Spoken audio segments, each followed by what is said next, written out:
ഇന്നിപ്പോൾ തൃശ്ശൂരിൽ നിന്നാണ് ഇങ്ങനെ ഒരു വാർത്ത വരുന്നത്. കുന്നംകുളത്ത് ബൈക്ക് ഇലക്ട്രിക് പോസ്റ്റിലിടിച്ച് 2 പേർ മരിച്ചു. കാവിലക്കാട് സ്വദേശികളായ പ്രണവ്, ജിഷ്ണു എന്നിവരാണ് മരിച്ചത്. ഇന്ന് പുലർച്ചെയാണ് അപകടമുണ്ടായത്.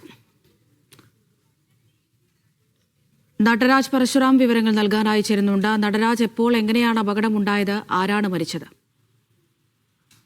കുന്നംകുളം കാണിയാമ്പലിൽ ഇന്ന് പുലർച്ചെ 2 മണിക്കാണ് അപകടമുണ്ടായത്. ഈ അപകടത്തിലാണ് ദാരുണമായ 2 മരണം സംഭവിച്ചത്. ബൈക്ക് അപകടമായിരുന്നു. കാവിലക്കാട് സ്വദേശികളായ 2 യുവാക്കളാണ് മരിച്ചത്. ഊളിയാട്ടിൽ പ്രകാശന്റെ മകൻ പ്രണവ്, 26 വയസ്സാണ് പ്രണവിന്.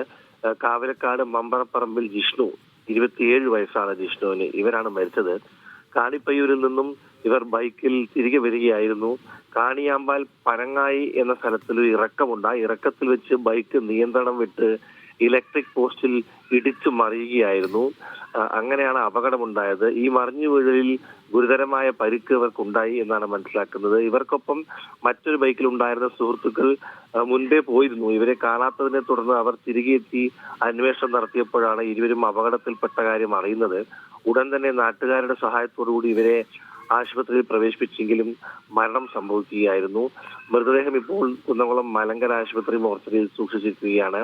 പോലീസ് തുടർ നടപടികൾ സ്വീകരിച്ചിരിക്കുകയാണ്. എന്തായാലും വാഹനാപകടത്തിൽ 2 യുവാക്കളുടെ മരണം സംഭവിച്ചെന്ന ദാരുണമായ വാർത്തയാണ് രാവിലെ റിപ്പോർട്ട് ചെയ്യാറുള്ളത്.